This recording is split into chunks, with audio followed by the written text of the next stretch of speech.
Hello, hello. Second reading of today. The first one might take a while to get up to the internet because it was 6 gigs. I hope it'll be there before you get to sleep, but I'm not confident. And yeah, just hoping that you've had a nice time with George and told told him lots of lovely stories, and he's peacefully gone off to sleep, and he's just been happy to be with his mum. And now, I hope you, when you read this, you're peacefully relaxing on the bed, and life's treating you well, and you're feeling good about things. And just want to let you know that I'm with you. Okay, so here we go. Ready? Carrying on, chapter 2, and it's the bit where Alana has been with Mohammed, her ex-boyfriend. So here we go. Right, so page 47. Sorry, it's a bit tricky. So, Alana moved to Nusca on a windy Saturday, and the next day Odenigbo left for a mathematics conference at the University of Ibadan. He would not have gone if the conference was focused on the work of his mentor, the black American mathematician David Blackwell. He would not have gone if the conference was not focused on the work of his mentor, the black American mathematician David Blackwell. He is the greatest living mathematician, the greatest, he said. Why don't you come with me, Nukum? It's only for a week. Alana said no. She wanted a chance to settle down when he was not there, to make peace with her fears in his absence. The first thing she did after he left was to throw away the red and white plastic flowers on the centre table. Uguay looked horrified. But Ma, it is still good. She led the way outside to the African lilies and pink roses, freshly watered by Jomo, and asked Uguay to cut some. She showed him how much water to put in the vase. Uguay looked at the flowers and shook his head, as if he could not believe her foolishness. But it die, Ma. The others won't die. Yes, but these are better. Pharmacalae, Alana said. How better, Ma? He always responded in English to her Igbo, as if he saw speaking Igbo to him, as if he saw her speaking Igbo to him as an insult that he had to defend himself against by insistently speaking English. They are just nicer, she said, and realised that she did not know how to explain why fresh flowers were better than plastic ones. Later, when she saw the plastic flowers in a kitchen cupboard, she was not surprised. Uguay had saved them. Ugwu had saved them, the same way he saved old sugar cartons, bottle corks, even yam peels. It came with never having had much. She knew the inability to let go of things, even things that were useless. So when she was in the kitchen with him, she talked about the need to keep only things that were useful, and she hoped he would not ask her how the fresh flowers then were useful. She asked him to clean out the store and line the shelves with old newspapers, and as he worked, she stood by and asked him about his family. He described everyone as very good. She went to the market with him, and after they bought the household items, she bought him a comb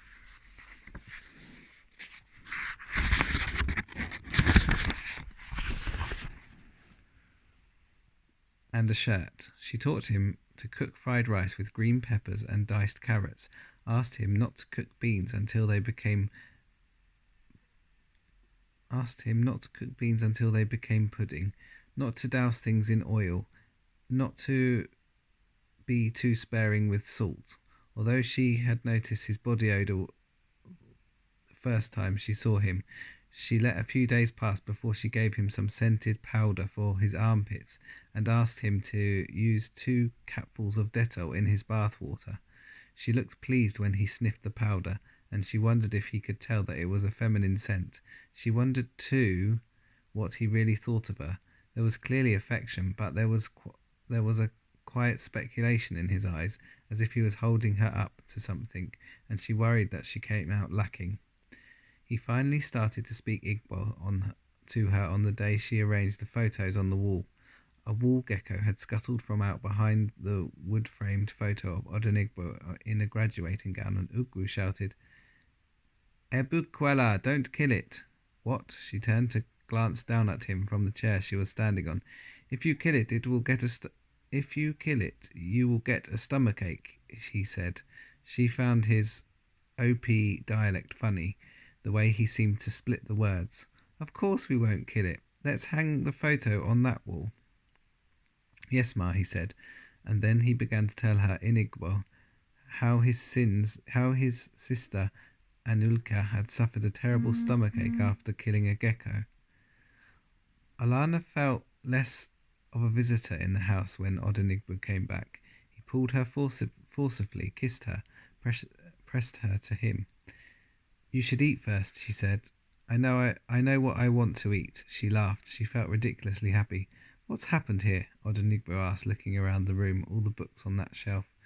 Your older books are in the second bedroom. I need the space for my books. Ezeukwu, you've really moved in, haven't you? Odenigbo was laughing. Go and have a bath, she said. And what was that flowery scent on my good man? I gave him a scented talcum powder. Didn't you notice his body odour? That's the smell of villagers. I used to smell like that until I left Abba to go to secondary school. But you wouldn't know about things like that. His tone was gently teasing, but his hands were not gentle. They were unbuttoning her blouse, freeing her breast from a bra cup. She was not sure how much time had passed, but she was tangled in bed with Odenigbo, warm and naked, when Ugwe knocked to say they had visitors. Can't they leave? She murmured. Come, Nukum, Odenigbo said. I can't wait for them to meet you. Let's stay here just a little longer. She ran her hand over the curly hair on his chest, but he kissed her and got up to look for his underwear. Olana dressed reluctantly and went out to the living room. My friends, Odenigbo announced with an exaggerated flourish. This, finally, is Olana. The woman who was tuning the radiogram turned and looked and took Olana's hand. How are you? She asked. Her head was wrapped in a bright orange turban. I'm well, Olana. I'm well, Olana said. You must be Lara Adeyebo. Yes, Miss Adebayo said. He did not tell us that you were illogically pretty. Alana stepped back, flustered for a moment. I will take that as a compliment. And what a proper English accent, Miss Adebayo murmured, with a pitying smile, before turning back to the radiogram. She had a compact body, a straight back that looked straighter in her stiff orange print dress, the body of a questioner whom one dared not question back. I am Okioma, the man with the tangled mop of uncombined hair said. I thought Odenigbo's girlfriend was a human being. He didn't say you were a water mermaid. Got an itchy nose.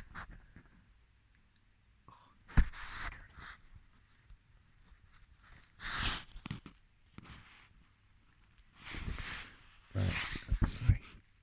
I've got the port. Water mermaid.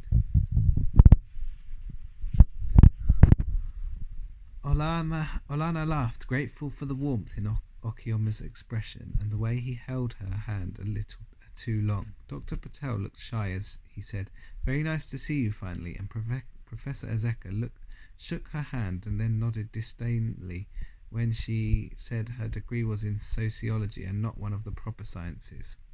After Ugwu served drinks, Olana watched Odenigbo raise his glass to his lips, and all she could think of was how those lips had fastened around her nipple only minutes ago. She surreptitiously moved so that her inner arm brushed against her breast and closed her eyes at the needles of delicious pain. Sometimes Odenigbo bit too hard. She wanted the guests to leave. Did not that great thinker Hegel call Africa a land of childhood? Professor Ezeka asked in an affected tone.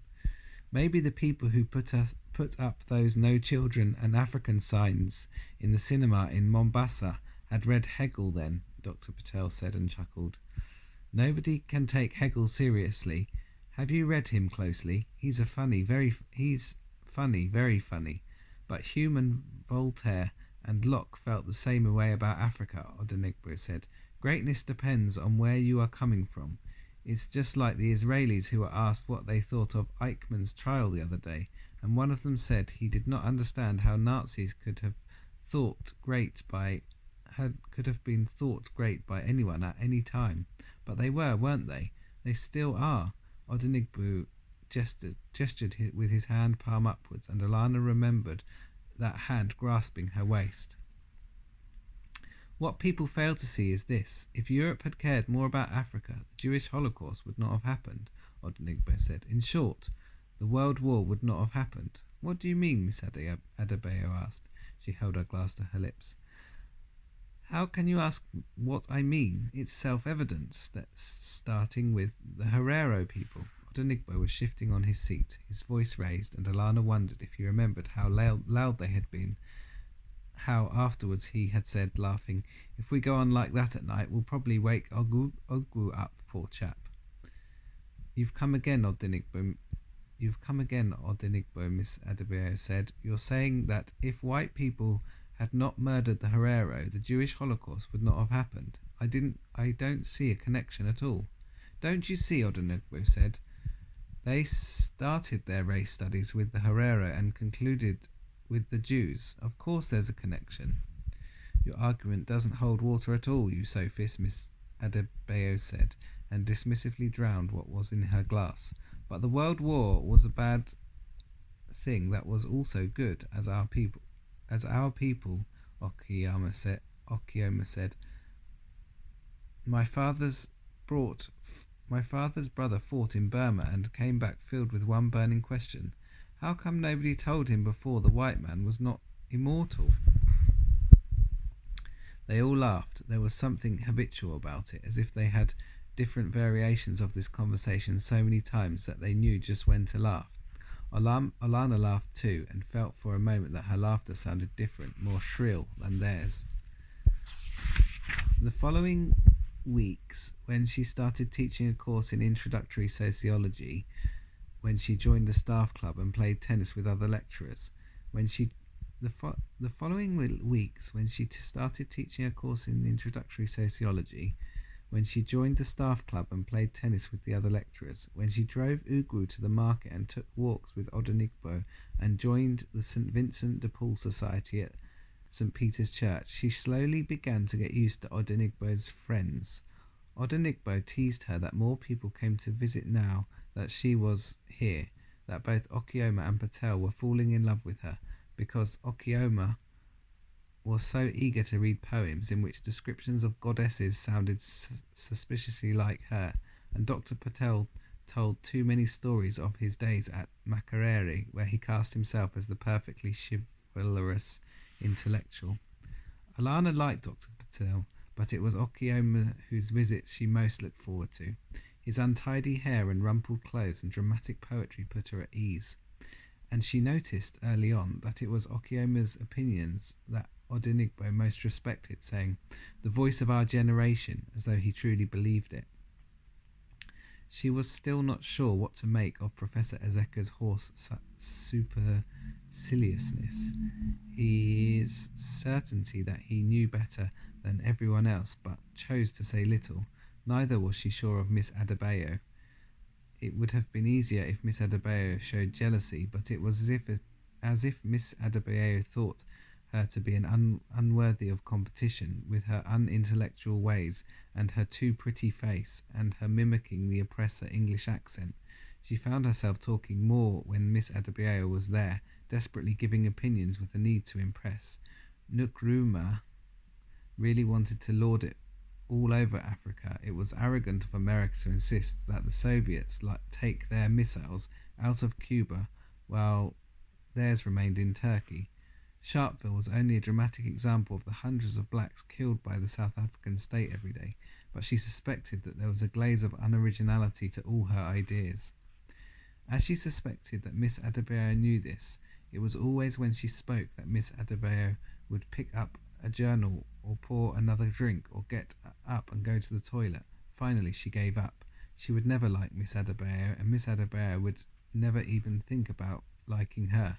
Perhaps Miss Adebayo could tell from her face that